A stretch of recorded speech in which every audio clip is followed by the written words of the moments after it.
Hello, everybody, and welcome back to the Inky Thoughts podcast. Today, I have, for me at least, a very, very special guest, a guy who I basically hounded down at the Gods of Ink convention not too many months ago, and we had a very long chat about how nerdy can you actually get in a tattoo podcast and why should you. Well, basically, we just nerded out, but that's how I remember the conversation. And I promised my guest today to be as nerdy as I can, so I do not apologize for anything that's going to happen in this episode. I put it all on my guest today. But to tell you a little bit about him, he's a studio owner. He's himself a guy who has his own podcast, a few of them I actually think, and he's adamant about trying to educate and improve others within the tattoo industry. And he's also, spoiler alert, married to a very famous tattoo artist, to say the least. But we're not talking about her today, though she is also quite brilliant and deserves her own attention. Absolutely. But before I go on way too much about my guest today, Colton, will you please introduce yourself? Yeah, so as Matt's kind of mentioned, my name is Colton James. I co-own Eden Body Art Studios in Dallas, Texas with my wife, Deanna James. Like you mentioned, the podcast is not about her, but we can't tell the Eden story without talking about her a little bit. So she'll definitely come up. And so we've got 12 resident artists there. We also have an educational brand, Eden EDU. And so we host seminars with our own artists, with other artists. We're getting into the online space. And then I do some teaching myself. I teach mostly, tattoo business, a lot of studio ownership stuff. And yeah, that's kind of the quick version right there. I mean, short and sweet to say the least, but that is sort of the thing that brought me to you originally. We talked about, I think that might have been what surprised Colton so much, because I think he's very used to when he accompanies Deanna to a convention, that it's very much going to be, oh, what's your wife working on right now? Well, I immediately started talking to him about, well, what's this education stuff you do, and why did you start doing that, and I do this? And Yeah. But that's all right. I'm used to it. I'm very very accustomed and comfortable with her being the star of the show and in the absolutely. background most of the time, and that's totally fine with me. I almost Well, prefer it so that way. it's also two different, very different things, I would say. Like the convention's very creative space where the artist is one focus, whereas you're more in the studio owner role and management role, but you also do a lot of stuff behind the scenes, as I understand. Yes, yeah, lots of stuff behind the scenes. But I do want to ask you, like I warned you before we started rolling, how did you yourself get into tattoos? You have quite the impressive collection as well, by the way. I do now. Yeah, thank you. So I really started getting into tattoos probably, I mean, this is probably 10 years ago now, but my uncle, and he was a little bit older at the time. He was, I think, in his 40s, and he got his first tattoo. He got a half sleeve Oh from wow! Rember Oriana, who is the Yeah. owner of Dark Age Tattoo Studio. They've got a couple locations now, but that was my kind of introduction into, tattoos being cool. It's an amazing piece. Remember's an amazing artist. I have a piece for him myself. That was a lot later, but at the time, I started following him on Instagram, and this was, maybe 2014. So this is really when Oh wow! tattoos started to kind of take over Instagram. Instagram had just become a thing. And so started following him and started following everybody at Dark Age at the time. There was a lot of amazing artists there. There still are. And from there, started to get into Ink Master a little bit. And I got my I got some tattoos around the time, kind of from a street shop, you could say, just a couple little ones. And I ended up, I found an apprentice at Dark Age who was just incredibly talented, like came God. in swinging. And I ended up getting a piece from him on my forearm. And that was kind of my first like good tattoo that I got. And that's what kind of started the journey as far as like collecting. I was hanging out at the studio a lot. And that's how I met Deanna there. Oh And wow! just gradually, when I got together with Deanna, just started getting more into it, meeting more people, and then obviously when we opened the studio, that kind of expanded my whole world. So know a lot of tattoo artists now, work with a lot of tattoo artists, and yeah, that's kind of how I got into it. Well, that's, I mean, incredible story to be honest, but I also love like you could, most of us have that where it's like, oh, that's when I started getting good tattoos moment, when you're collecting, is at least we're roughly the same age group, I would say. So for our generation, that's very much the story, that you start out from something you just heard about, and then at some point it shifts to, oh yeah, but that's when I started getting good tattoos and really got into it. Right. Yeah, and yeah, got a few tattoos before I got some good ones, and most of them are gone now. So that's all right. I mean, it happens to the best of us, but It really it is does. absolutely, I mean, absolutely. It's sort of like the exploration back then, because as you said, at that time it was only just becoming a thing on Instagram. Like I got Right. tattooed, and my first tattoo in 2008, so it was barely a thing to research it online in 2008, especially in Denmark compared to the US. The US, you might have already had some books out and more TV shows and stuff like that, and more like online presence, even though it was a bit pre-social media and all that stuff. Denmark, none of that. It was just, oh, you heard somebody that heard it from their hairdresser that this person might be good at tattoos, and you go into that studio, you meet some angry person at the door that lets you in, Right. takes your drawing, makes a stencil, no corrections, puts it on your chest, in my case, and that's that, you know? Yeah, it's been pretty interesting to see how it's evolved, Hmm. in the past 10, 15 years. And Absolutely. yeah, I mean, Instagram was really a huge part of that. Sorry, my chair is all fucked up here. That's okay.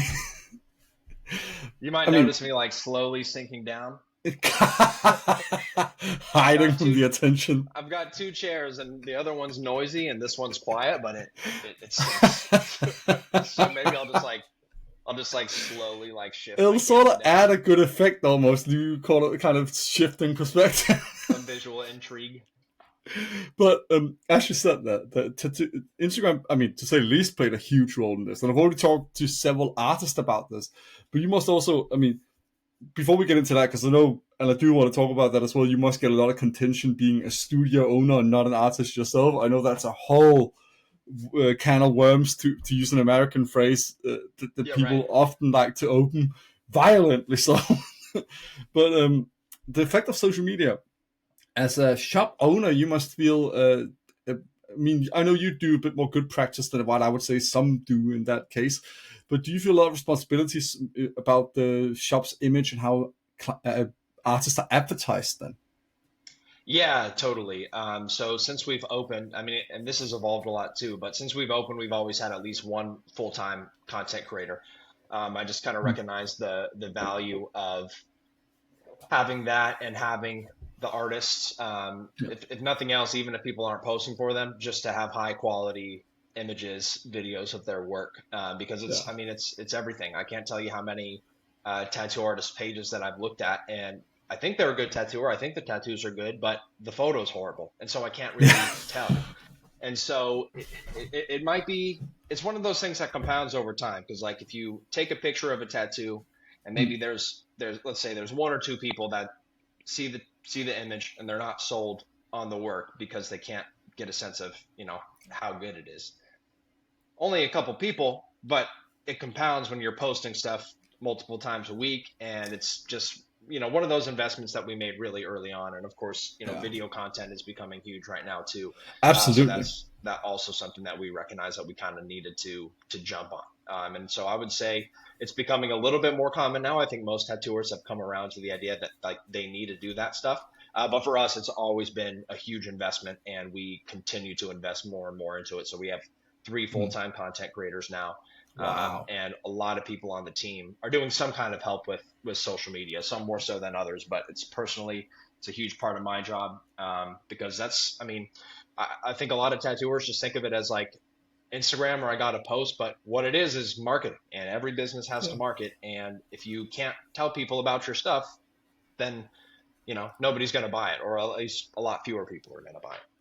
Well, at least I at least can recognize as a sociologist that, and also a collector myself, that you have become much more aware of and interested in as collectors who is the artist, because Yes. because everybody's become very aware of how many can do a certain thing and who can do it to what quality, and you do. I would say, at least for people like you and me, you do still seek out artists for a very specific and unique style, but you also quickly can get turned off if you're like, oh, I don't know if I trust this person, or I don't know if me and them get along even. Like, it doesn't even have to be that they're an asshole to you. You just feel like, oh, that was so awkward. I don't want to go back there. 100%. And I do 100%. recognize that. I do also, though, which is why one thing you said really like piqued my interest there, because I think it's a brilliant thing, and I've heard one other guy say, but I got into it a bit. But I do also get the artist thing of like, I just even spoke to a friend of mine just before we started this podcast on Instagram about the struggle with a lot of artists went into tattooing out of some desire to do this creative work, but also maintain some sort of anonymity to some extent, which becomes more and more impossible. But it's also just that many of them don't have developed so many skills, and I know that as a person as well, with a long academic background, that it becomes difficult to suddenly learn even more new skills to do this. That's why I really like that you guys like went, okay, we don't put that on them. They just need to participate. So we hire somebody that does that. That's the same thing Christian from Mimic Tattoo, Nuke Milk. Yes. He said the exact same thing over a year ago. He was like, hey, if you want to do that, if you want to run a studio, if you want to have great artists do great work, then don't put that on them. You make that part of the package. You help them advertise that, because that's not their expertise. And I think that's exactly the way to go. Like, I can't 100%. applaud that enough as a sociologist, that you instead say, hey, let's expand what roles there are in the industry, rather than say, no, let's put more stuff into the artist role, Yeah. Yeah, totally. And obviously it's huge in tattooing, but I would parallel that to any industry. Absolutely. How many people do you know that are the best at multiple things? I can't think of any off the top of my head, No, right? And no. so, especially with something like tattooing, I mean, it's a full-time job and a half. I mean, even if you're Yeah. fully booked, you're probably working 60-hour weeks between the drawing, if you're doing your own booking and stuff like that. And so that's always been a huge part of our business model is, the artists, they just need to focus on the art, because if they can Yeah. do that, it's going to be better quality. They're going to feel a lot more fulfilled, and they're not going to have to worry about these other things that they don't want to do, or even if they're interested in it, it's just a matter of time, right? You don't have time to learn how to be an expert tattoo artist and an expert marketer on social media. Exactly. And I think it sadly comes down to another effect of social media sometimes, because there are these unique unicorns out there that just do it all, it seems, or they can at least make it seem like that. I don't have the time to go into whether they do it or not, because I don't have any proof to the contrary, but just Sure. even if there are people, even just in a hypothetical, that can do it all, that doesn't mean everyone can. But that doesn't remove the talent they have in other areas, which is a shame I feel about it, because I do really get the struggle sometimes where people are like, well, I do all this, I draw all these amazing tattoos, I work hard for my clients, I do a lot to be engaging and welcoming and all that, but now I also got to go home and do a dance on social media and do all. And I truly get that, which is why, I mean, I already said it, but I can't applaud it enough when people like yourself, who are studio owners, say, well, we can't put that pressure on them. So let's see if we can find a space in the budget, because it also just benefits the studio that we get the good advertisement, and that the artists feel more fulfilled and able to do their work. It all adds up. Yeah. Yeah. And also, just if you can, it doesn't necessarily mean that you should. I mean, there are so Yeah, many things that I true as do well. in my own business, and I'm not a tattoo artist, that I like doing. I can do it and I can do it well, but I also know that I've got to take some of those responsibilities off my plate, because there are things that only I can do, at least right now, or, to have somebody else that would come in and do it. I've either got to train them or hire a Yeah, person that already knows those skills, and that's not cheap either, yeah, right? So I was, one big thing that I did kind of early on, maybe like a year into the studio, because when we first opened, I was handling all the inquiries for every artist. And that's something that I'm really good at, honestly. I love communicating with clients. I'm mm, learning a lot more about the sales aspect of it. I didn't really know that that's what it was at the time, but that's what it is. And it's something that I still do a little bit of, but I kind of recognized early on that, like, it's not something that I should do, because there are other things that I couldn't get to because I was so entrenched in the emails and getting back to clients and booking appointments, which is so important, like one of the most important things. But some of the other things that I did replace my time with are things that I could not expect anybody to do. mm. Yeah. But that's the thing.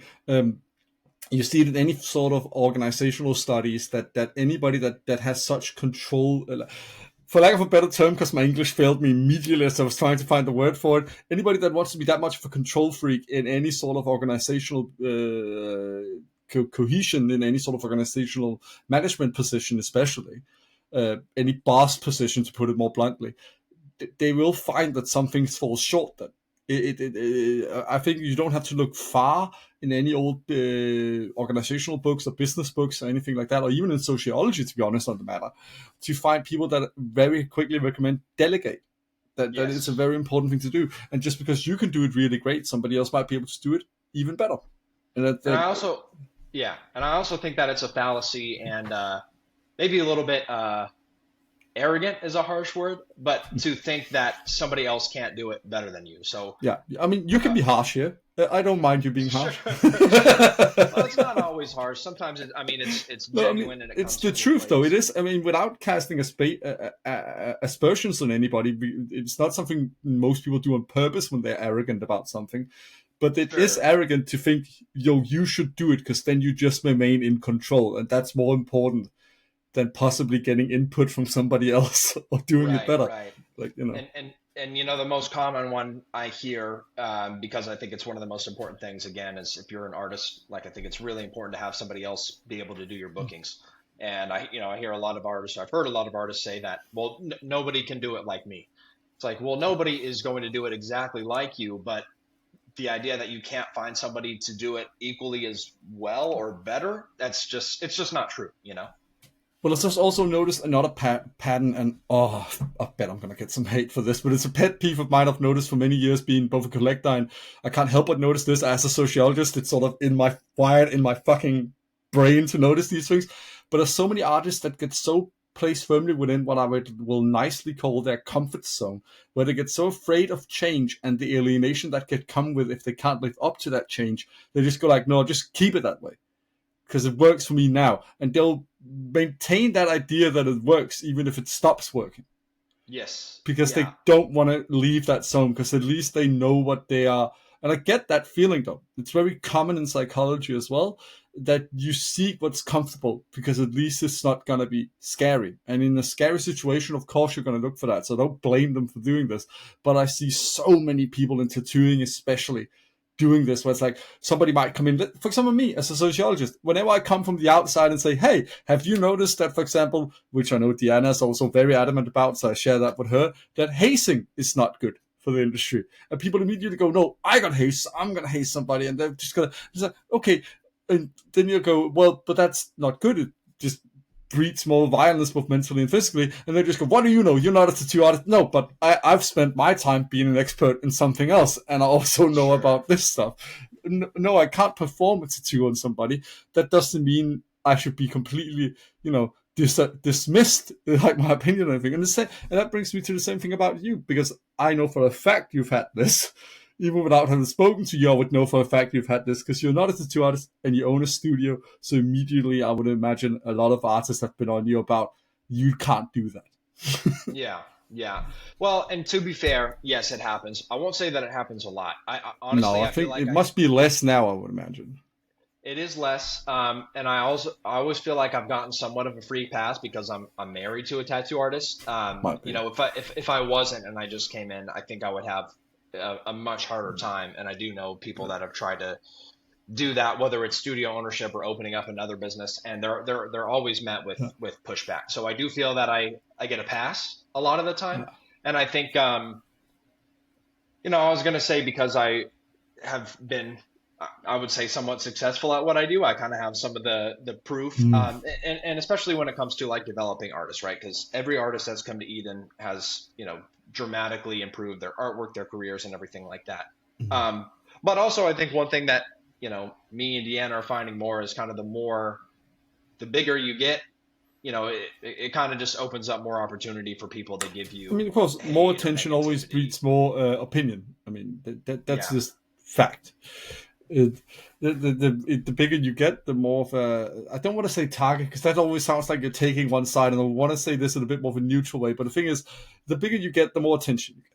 So sure, both exactly. more you'll both get more encouragement, but you also get much more this uh, critique, negative Yes. critique often, whether founded or not. It's just sadly often with critique, it's often less founded. People are It's even a thing that many psychologists have noticed on social media that people have way less attention span, so to speak, for actually putting evidence to their negative critique often than they have to their compliments, which is great that people take more time to be like, hey, I love what you do because X, Y, Z. But Yeah.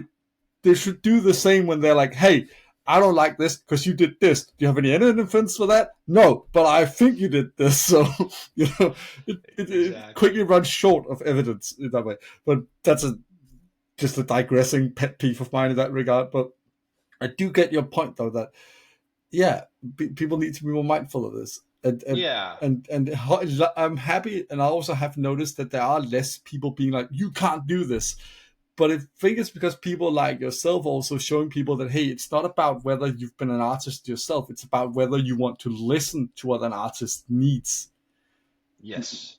That's the Yeah. main thing. Like, and I've thought that for the longest time with the background I have in sociology, because the problem it seems to be a weird way of just very quickly saying no, because then we're very sure they know what artists need if they've been an artist themselves. But if you quickly unpack that, even in the hypothetical, that doesn't mean you have to be an artist to know it.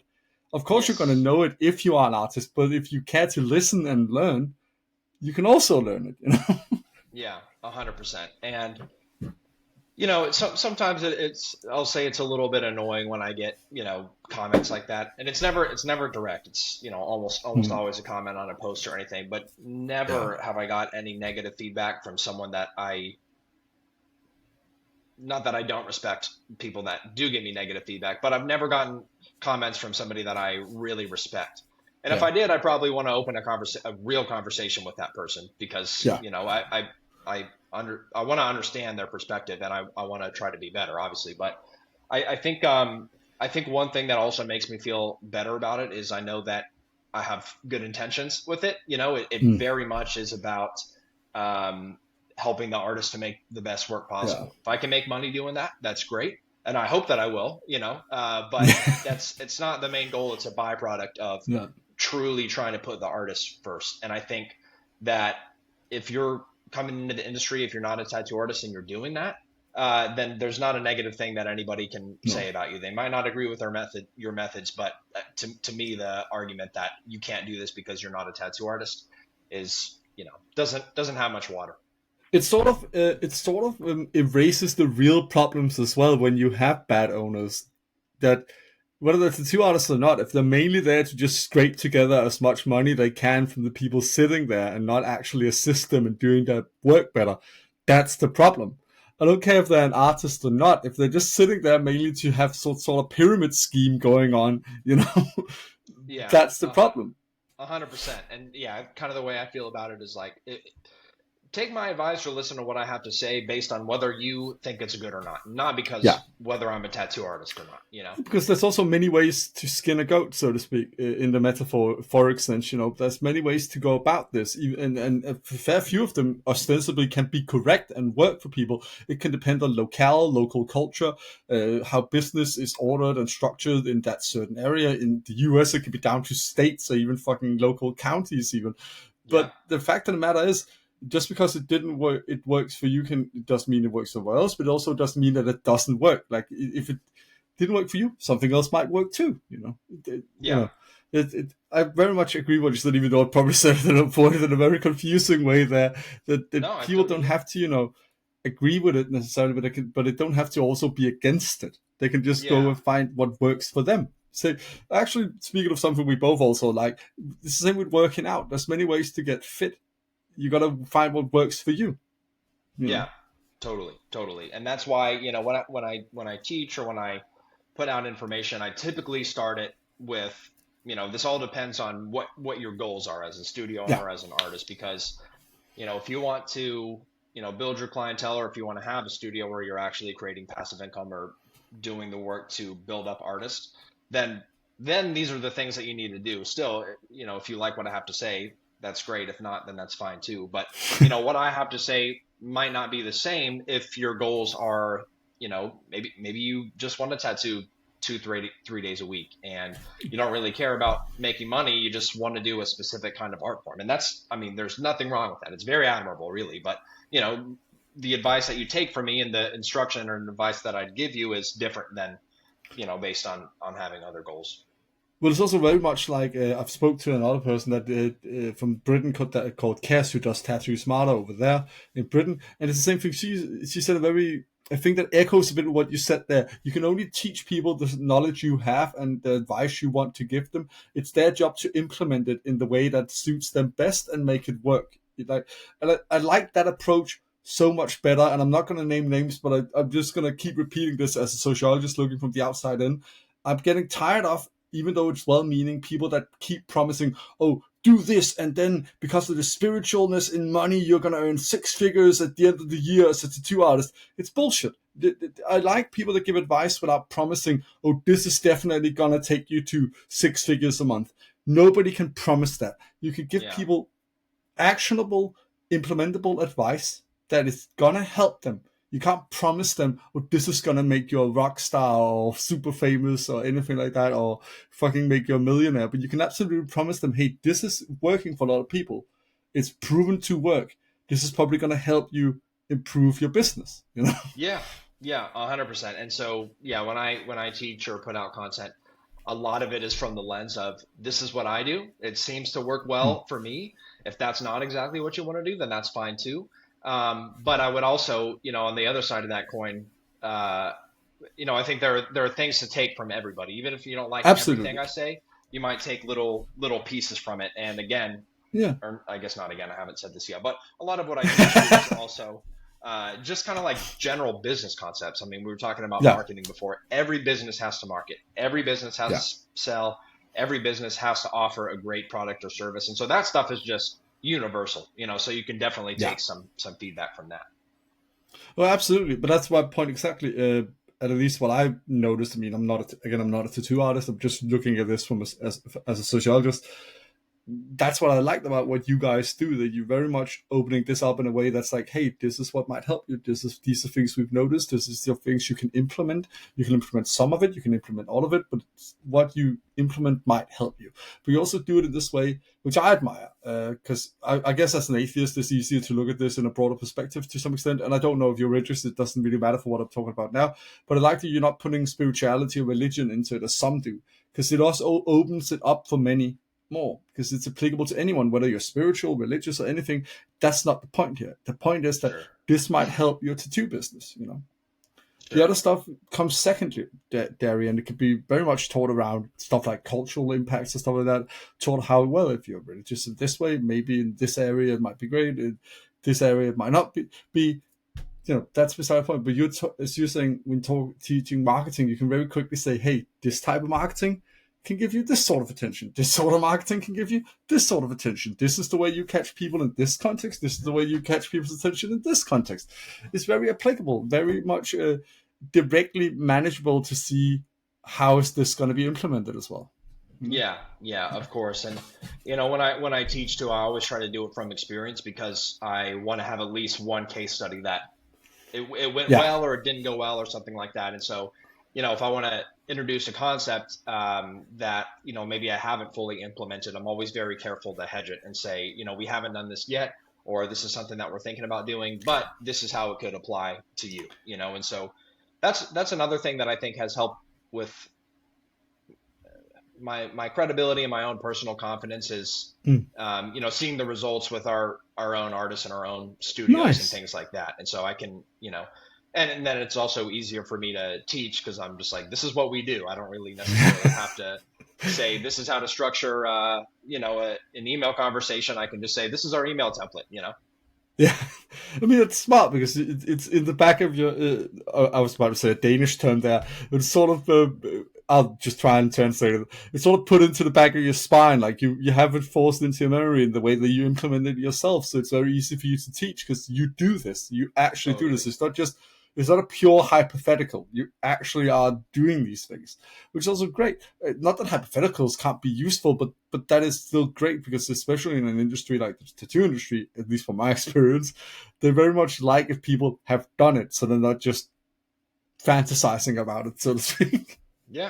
Yeah, and I get that. I mean, and because it can be really easy to Look at problems that you have, or reasons for why you can't do something, and say, well, that's not going to work, or that's not going to work for me, or that's not going to work for the industry. So some of these problems that we've not that we've solved them for good, but we've been pretty Yeah. successful with solving so far. Yeah. At least that can be an example for, like, no, it is possible in today's tattoo industry to be this booked at this rate, and be doing these kinds of projects because we're Hmm. doing it. Well, absolutely. I mean, proofs in the pudding, so to speak. Of course, it is a more difficult time. It doesn't make it impossible. It just requires certain efforts to be made, I would say, as well. Yep. But I will say this thing, and this is me being very critical, not of you, but of the tattoo industry. I will say this: there are way more artists. We sort of harkens back to what we already talked about a little bit. A lot of artists think only based on their own little context they know how everything should work, and they sadly lack the perspective to see that no, they are not educated like I would be, for example, to see the bigger picture as a sociologist, or how you would be as somebody that has studied a bit of marketing and stuff like that. So they don't know that, okay, maybe it's good to get some other inputs and gather some more data, so to speak, and reach out and learn how is it done other places. Many are just like, fuck this, I'm going to sit here in my little bubble here in my studio with my locals, and I'm just going to tough it out. And Yeah. that's not always smart. Of course, I get, and with this, I'm not saying throw away your identity and throw away everything you know that works. Don't throw the baby out with the bathwater, so to speak. But it's still smart to admit when you don't know shit. It's a thing we also do in science quite often, whether it's social sciences or the STEMs. We Because when you admit you don't know something, you can then research and figure out how it works. You can then put efforts in to uncovering what is going on here. I would say that's probably the fundamental principle that all science is kind of based on. Yeah, It's yeah, just basically, figuring yeah, out yeah. shit we don't know. And to do that, you got to admit that you don't know it, right? Yeah, basically. And then we can research it to know it, you know? Right. But if we just think, oh, no, this works because, you're never going to know how it actually works because you're just guessing, basically. Totally. A working from intuition. But my point, I imagine, at least being very critical here myself, people shoot me if you, no, don't shoot me, especially not with any Americans listening. Please don't shoot me if I ever come over there. That was more meant in a more hyperbole Danish joke there. But I think a lot of people are very hard of hearing, to put it in a funny way, when it comes to this. And I think a lot of people are very stuck in their ways, and a lot of people refuse education when it could help. But the thing is, the industry is growing in a way, as any industry does at some point, where it needs to consolidate and become more coherent about what's the correct way to do this, what's the correct way to do hygiene, what's the correct way to do marketing, what's the correct way to do client attractions, what's the correct way to do in-house interactions between artists, owners, different artists. All there's in any industry that becomes in any way, takes proper rigid shape in a way, these things become necessary to educate people on. And It I is. just see so many people like, oh no, respect my industry, and then they talk about like, no, let's be pirates again, and just that doesn't work. That, that was when the industry, like, no, people need to open a history book. That's when it almost died, because people were only tattooing bikers almost. Like that, it almost died in the 80s and 90s, but people seem to Yeah. forget that, because the only people that are here still to talk about it are the people that came out all right on the other end. Right, right. you Yeah. know And it's so interesting too, because, tattooing has been around literally for thousands and thousands of years, but Absolutely. in so many ways this industry is just in its infancy. I mean, very, very young. Yeah, I mean, so because it's up in an industry before. You know, yeah, well, yeah, that's very true. Yeah. but you're correct. It's in its infancy, but we're starting to make it take shape. But I think people sadly fear that then they're going to lose their freedom. That's not necessarily the case. Yeah. Well, and I do understand a lot of it. I mean, it's I self-preservation, get and it's and you don't want to think that you could lose what you have now, absolutely. but I mean, this is, to your point, it's what every industry goes through. And at some point the market is going to decide, they're going to be getting tattooed from the people that are doing, I won't say everything right, but doing more of the right things, right? And that's not different than any other industry. Nobody says, oh, the restaurant industry is so saturated. There's 5 restaurants on every corner. It's like, well, yeah, there are a lot of restaurants, but it's not oversaturated. People need to eat, which is different than tattooing, obviously. But you've got these Yeah, of different course, yeah. restaurant models, and some of them work, some of them don't, and that's just how it goes, you know? I mean, I get what you mean. I mean, I get the concept, concept as well. Absolutely, but it's also, I never got the idea of, because the thing they want to keep in tattooing is the small business side of it. But the thing that really quickly erases that is when people, in the way of wanting to protect everything and just keep it close to their chest, acting like big businesses do, where they want to eliminate competition rather than share ideas and knowledge. That's how you eliminate small businesses.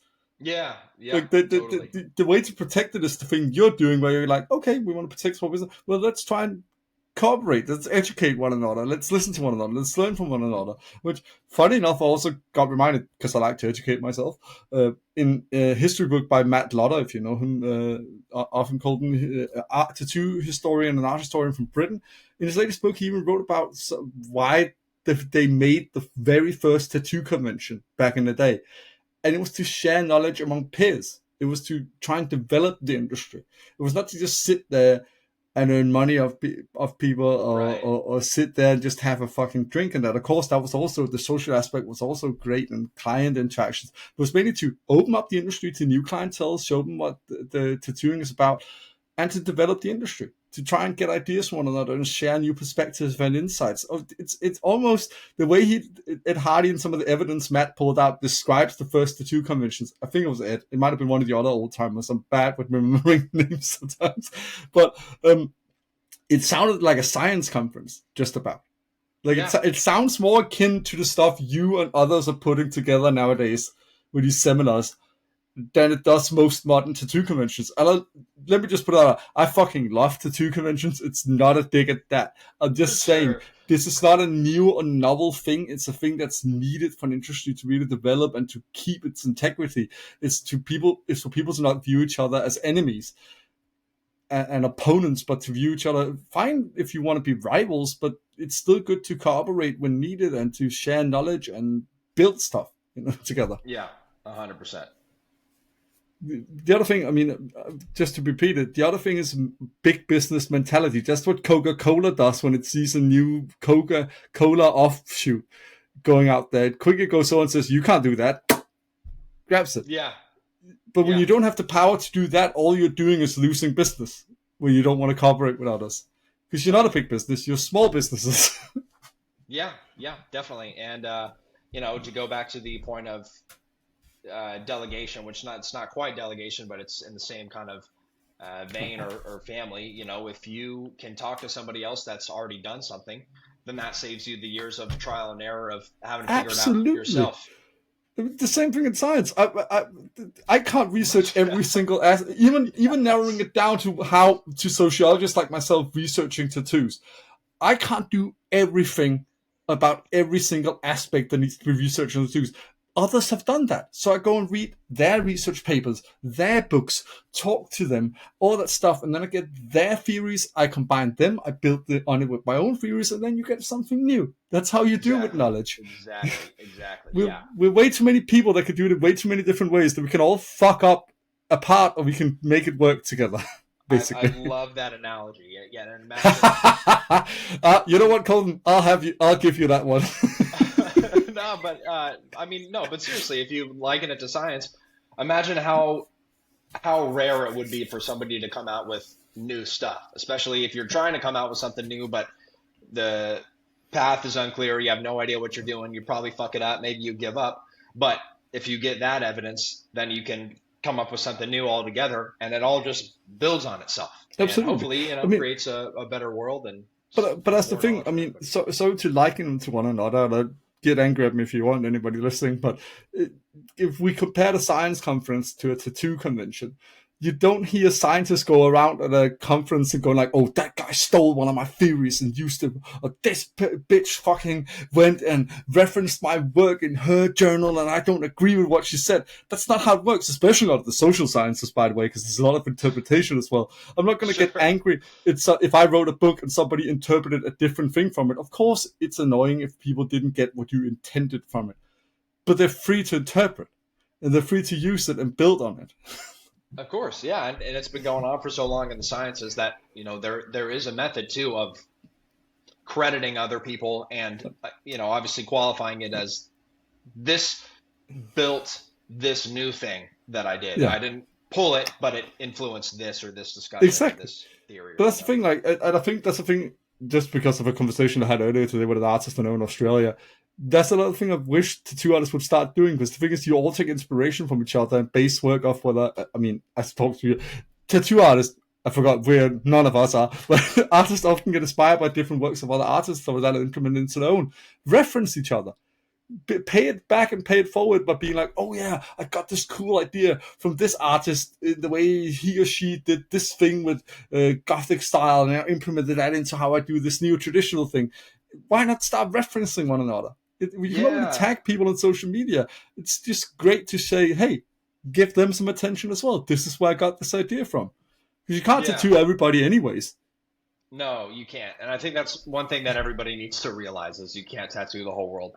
But I mean, obviously with art, there's the, there's the originality and the creativity of it. And so it's a gray area between like taking inspiration from somebody and copying them. And so I think, honestly, I think more people would do that. I think they would shout out other artists or just message them and be like, hey, I love this idea. I'm going to do something like this. But they're so worried about that artist getting pissed off and being like, don't copy my shit. But that's the thing, that there needs to be more of this like trust and conversation, I think. Like open lines of communication. Because, I mean, my friend also said it earlier today. I'm not going to name either them or the other person that might have copied them. But the thing is, I absolutely get their worry that like, oh yeah, because I said, well, message them, ask if that's what they did. Maybe you can have a civil conversation about it. Maybe they'll be nice and be like, but I get why they say I can't do that. Because I've also met tattoo artists, and a lot of them will get offended immediately, even at a polite insinuation. Hey, did you use my work for this? Did you copy some of the stuff I do here? Which is sad, because the thing is, if you just talked about it, maybe people will be like, oh yeah, you can use the way I do these Gothic windows and that tattoo. Just tag me. Yeah, of course. Yeah. We actually had like a similar situation at the studio. So one of our artists, a client came in and sent a reference image of another tattoo artist's work. And, so she wanted something in that subject matter. And so our artist used the same subject matter, but redrew it completely. I mean, it was a 100% original design, right? So that artist posted it, and the artist whose work was referenced messaged that artist and was like, hey, was this inspired by my design? And that's all they said. And so this artist was like so worried. They were like, oh no, I hope they're not pissed. And then I walked him through it. I was like, it's probably fine. Just be honest. Just be like, yeah, I used this as reference because that's what the client wanted. And then they sent that back, and then that artist that they were talking to was like, "Oh, that's so cool, thank you." But awesome. There's that. I think that honestly is great, because I think a lot of people fear that people are gonna be like shameless copycats. Like, I can't remember who that one lady from Arizona, where it is in the US, who everybody hates, Ariel something. I can't remember. She's in Fort Worth, actually. Yeah, okay, but you get what I mean. Like, everybody fears that people are going to be shameless copycats like that and then drag people's reputation. But I don't think most people are going to be like that. Most of them are sensitive artists at heart. I think they're just.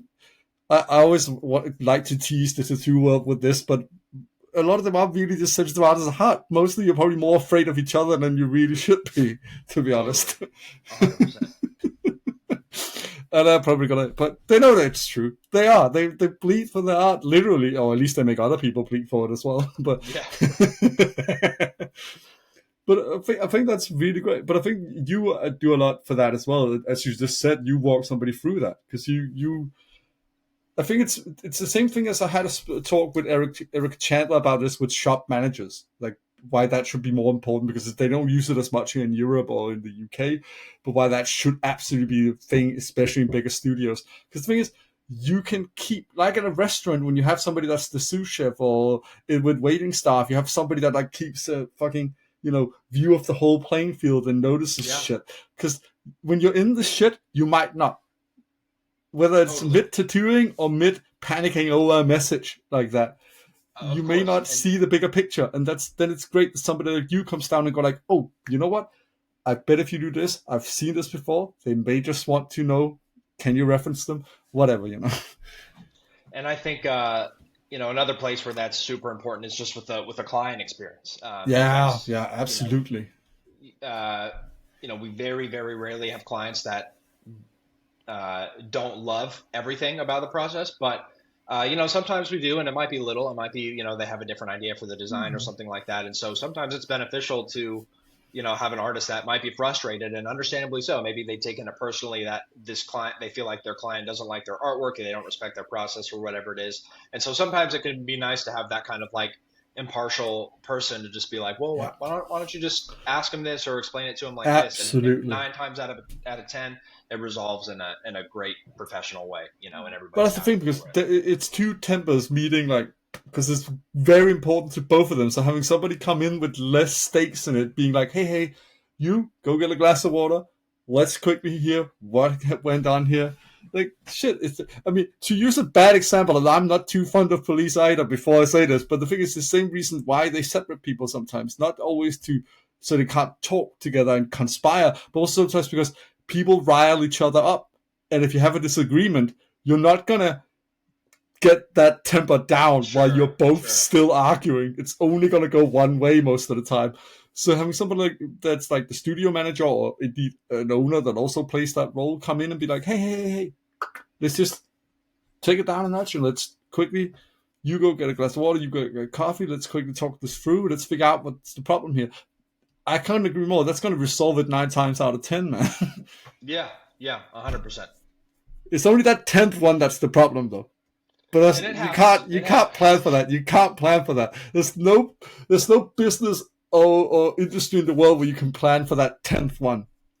Well, I mean, maybe you understand this as a sociologist, but some people are just Yeah. they, for lack of a better saying, they can't be pleased, and that's No. that's always going to happen. I mean, there are people that are so in a desire for control, almost to an unhealthy extent. Which, I mean, again, we're all sort of trying to embody our own authentic self in a more way and have this higher sense of bodily autonomy. That's why we like to get tattooed ostensibly.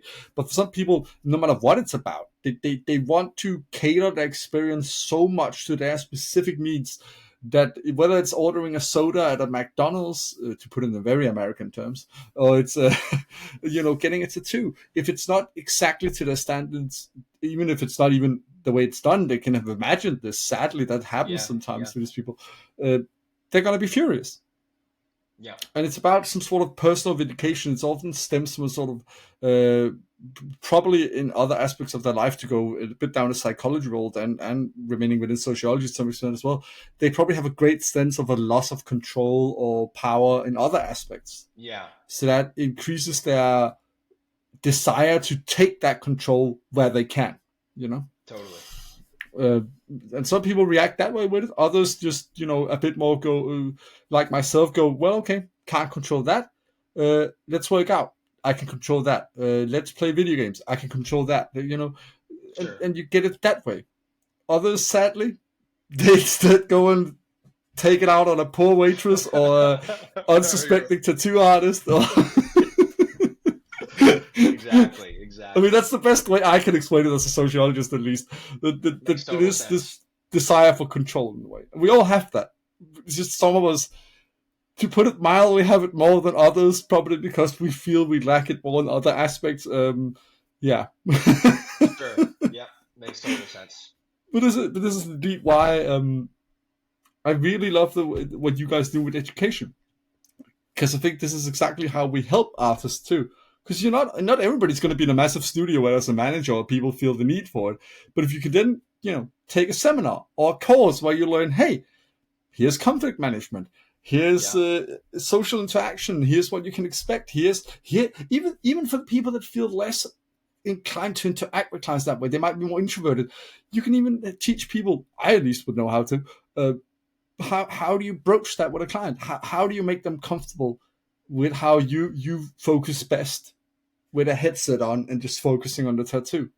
Yeah. Like there's so much to teach people that doesn't, even with ignoring the marketing and money aspect of it, which of course is very important. It's still also, unless you want to paint on walls instead, you deal with people. So teaching Right. people how to deal with people is incredibly important, which is why I Yes. love when education involves that too, which I'm pretty sure yours does to a great extent. I know I've seen others that do this as well, which I can't help but applaud, because that is one of the main things I really think tattoo artists also need to learn today, especially today. Because I think Yeah. a lot of people are losing business exactly because they don't feel comfortable at all interacting with others, Yeah. or Absolutely. communicating about, or even communicating about why they can't. Because I will say this again and I've said it before in this podcast, I'm not trying to make everybody an extrovert. I'm not even that much of an extrovert. I don't even think Colton is that much of an extrovert. We just know how to manage it, to be honest. But the thing I is, don't know. I that's think you're exactly the pretty point. extroverted. Oh, I was about to swear at you there, sorry. No, I'm going to talk to people. I'm masking it by talking a lot. Not really. My social battery gets drained fucking quickly, man. but All right. Well, good to know. You but hide it well. You do mask it well. I don't know if that was a compliment or a fucking insult, to be honest. Not an insult. It's a very much No, I very know, I well. know, I know. But my point still stands. Like, if you learn how to communicate it openly, it doesn't matter if you're extroverted or introverted. The client will feel more comfortable with you. Like, Exactly. learning to manage these things is really what it's all about. Learning how to communicate. So, and that helps everything. Like, it's a. I think you might agree with this. It's all a chain reaction, to be honest. If you can make these different aspects work, it all sort of builds on one another. Yeah. 100%. Yeah, I mean, if you're gonna get I mean, you could also say the other way. If you fuck up one of them greatly enough, it will also fuck up the others. Like, if you're great at advertising yourself on social media, but when people step into your studio, they just want to walk out the door again, that's gonna fuck up it all, to be Yeah. honest. It's so true, and I think that that's something that a lot of artists lose sight of because, marketing is Instagram is very much front and center. So a lot of artists are like, "Oh, I need to post more on social media." And it's like, "Well, maybe, but let's see what your emails look like. Are you getting back to clients in a reasonable amount of time? Are you turning Absolutely, everyone because I think down?" people think it's just about, I gotta post all the time. That's not it. Quality over quantity, man. If you can give people an impression of who you are and how great your art is, the rest is about how you interact with them. 100%. Yeah, totally. And again, I've heard, you must have same heard some thing with horror every stories too. business. Exactly, I couldn't agree more. But I've heard some. I mean, I bet you have too. I've heard some horror stories about how somebody might be incredible at advertising on social media, but people actually get tattooed by them, and they fucking almost start lawsuits about it. Yeah, yeah, Because they've been horrible in person. yeah. Yeah, it's all part of it. And honestly, it all relates back to doing better artwork. If you can get more clients to pick from, if you can get the right clients to come into your studio, you're going to do better tattoos. And it's as simple as that, really. But it's also the thing, like, I've spoke with Kes about this, also spoke with a tattoo artist called Paula Castle about this, and it resonated with me quite a bit, because there's so many people being like, oh, we all have to be woke, really fucking progressive tattoo shop. And I was like, I'm very much on the side of woke and progressiveness, but the thing is, if you say it with your chest, like Paula said it, if you're open and communicate, hey, this is an old school biker shop, trust me, you will get clients that like that then. But you also Yeah, won't get clients in there that felt there was something else online and then feel absolutely betrayed when they walk in the door because they don't feel safe. yeah, Just yeah, be open about it then. If you want to be a place where you slap asses still and all that shit and all that stuff that doesn't at all have a place in tattooing anymore, cool, do that. But you have to take the consequences of it and you have to communicate it openly. That's the main thing. yeah, yeah, totally. Like, I know it's a really extreme example, but No, I I get it. hope Yeah, the idea of it sort of works. I think that it's very much, if you can absolutely maintain the culture and identity you want in your studio, but you need to communicate it openly. totally. And that's Yeah, I absolutely a agree. client for every artist out there. There might not be many if you're really big assholes, but there will be some. Like, Yeah, yeah, I agree. but I mean, how do you advertise Eden, for example? So it's something that, and it's development over time, but we very much are, we're very, very focused on the client experience. So we're very inclusive. We want everybody to feel comfortable from when they inquire. Well, we want them to feel comfortable actually inquiring, obviously, to the moment their tattoo is done healing. And so, obviously, there's some different kind of clients in there, but the service and the artwork that they're paying for is high quality, it's high price, and so we want the experience to reflect that. So. Um, it's changed a little bit over time the way that we present ourselves, but it's always been about quality. If we put out a video, it's going to be the highest quality possible. So that's kind of first and foremost for us is, obviously showing the work in its best light, and then also just showing that it's a professional, welcoming environment where we're happy to answer a million questions about your tattoo idea. We're happy to ask or answer a million questions about the aftercare process. We just want people to feel comfortable because it's becoming a lot more common, especially with good tattoo artists. But Absolutely, it's not. and I love to see it, to be honest, because I mean, again, we're somewhat same age. We've both been part of the generation where you don't dare send that email to an artist asking for the second time, even just the second time. What was the aftercare process again? I forgot. Yeah. Yep. Yep. Or even inquiring a second time. Maybe you decided you didn't want the tattoo, and you're like, they're going to be so pissed at me because I didn't book. I don't miss that one bit. I like that I can just focus on chilling out, and often I find nerdy artists, so nerding out with them about whatever special interest we agree on that day, and getting a cool tattoo. That's what I like, because it's all. I mean, you don't need to be a sociologist, but I know it helps. The experience is what truly gets anchored. You can have there's no such thing as a meaningless tattoo, because even if it's just you found an amazing design by an artist you really like, and there's no story to it other than that, it anchors the entire day for you. If that experience was terrible, but it especially does if that experience was amazing. So if you sat there and felt mistreated, you're going to feel horrible about that tattoo. But if you sat there and had the time of your life laughing, you could not even do the tattoo and people are going to feel like they had the best time of their life that day. Of course you want to do the tattoo, but I'm just saying hypothetically, you really anchor that experience. You keep thinking back to, oh, that was that time I really got to hang out with Colton and Deanna, or whoever else was in. It might have been in the studio that day. That's just the names I know here.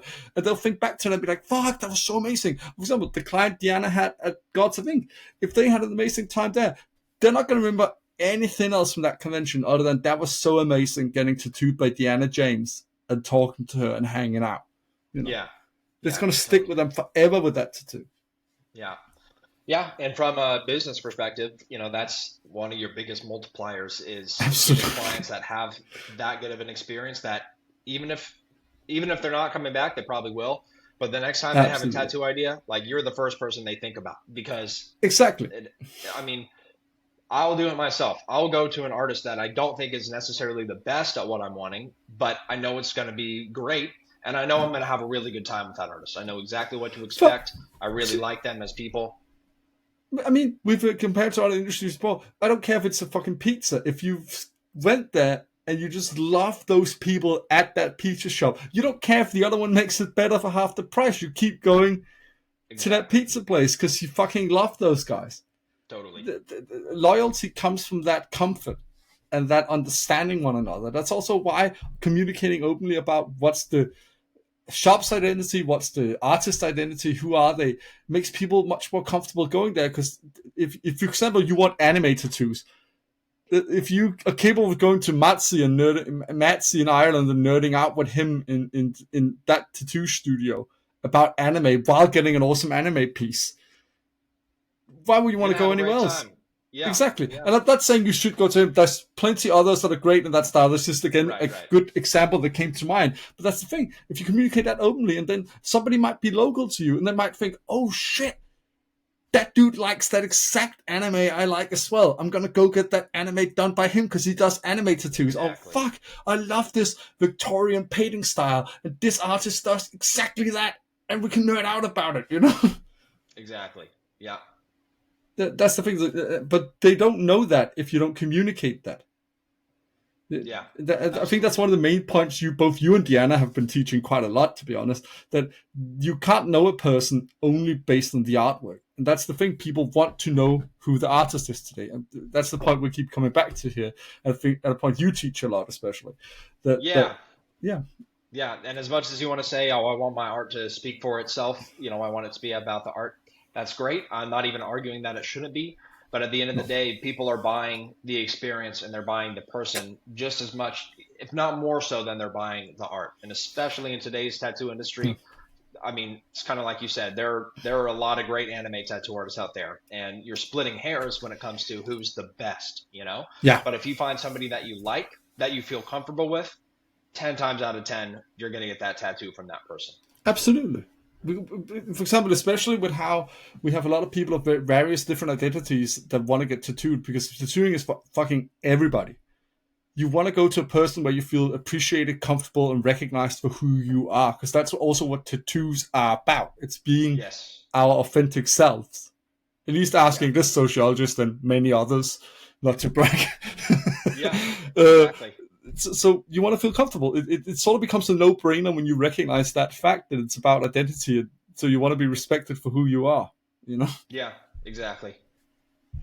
Which, I mean, you don't even, if you're open and kind about that, you don't even need to have a sign in your window that says, oh, we're an all-inclusive studio. That's going to come across on its own if you're actually showing that in how you communicate.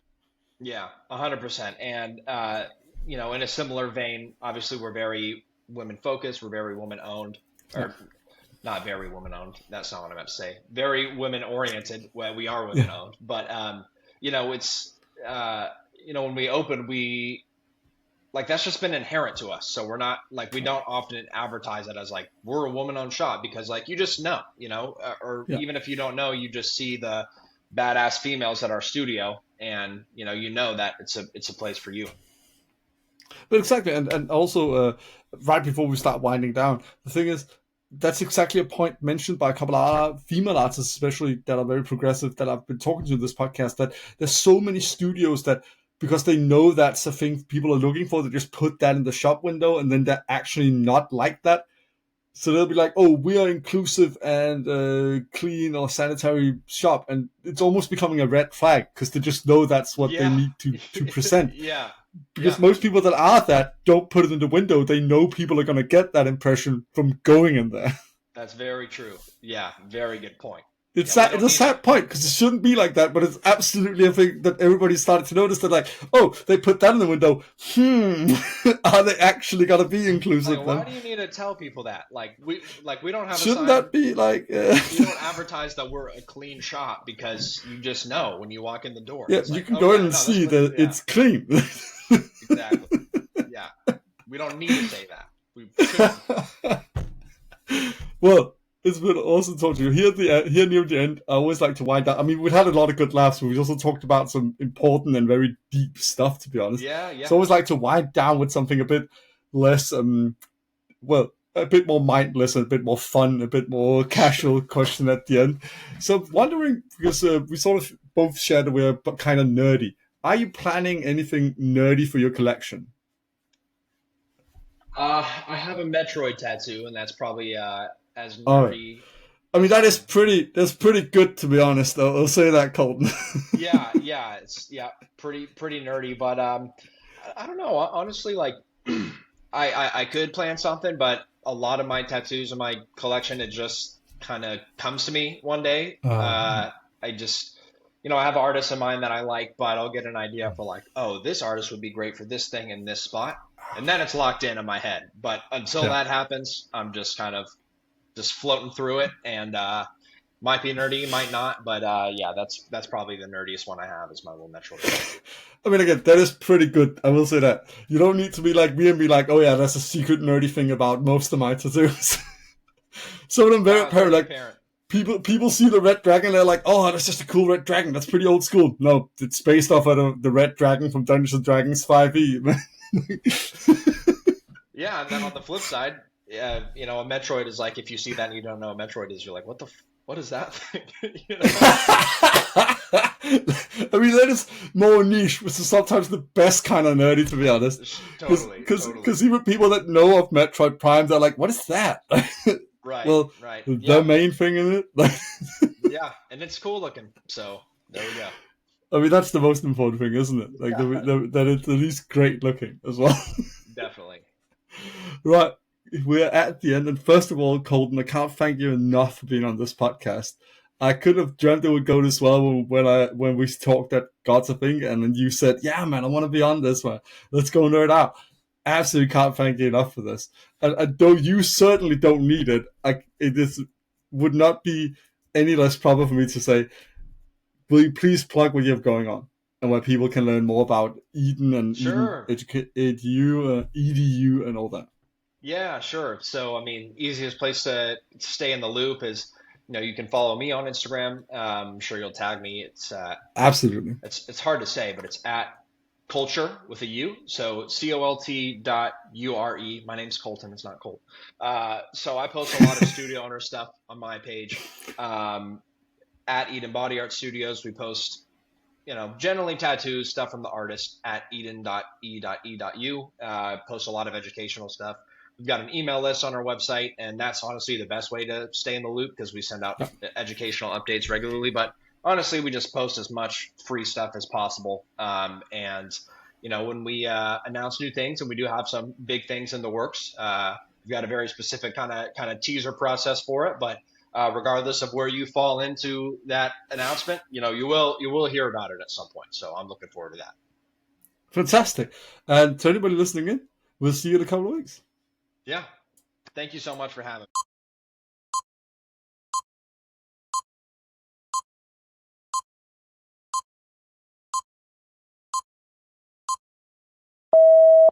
Hello, everybody. I hope you enjoyed this episode with the awesome Colton James, a podcaster himself and educator as well in regards to podcasting. That's a lot of what he does there, and also with his conferences and seminars and that stuff. Absolutely incredible what he had to share today. And I'm very keen on seeing this development in the tattoo world, as you may have realized and may already know, of how it's internally educating itself, and tattoo artists and other people within the world are creating conferences and the like to try and improve the industry in a way from the inside out.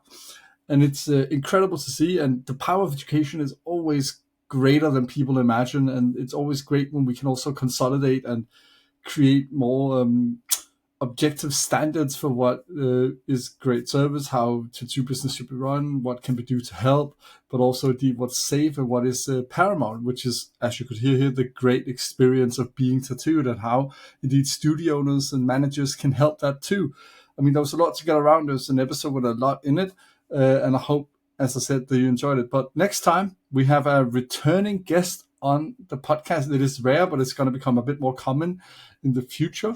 Sia Tattoos returns to the podcast, this time to talk about a very important topic that I've wanted to focus on for a while, which is tattoo artist mental health, and how to assist and improve that. What can be done to try and help what might honestly be a bit of a mental health crisis in the tattoo industry at times.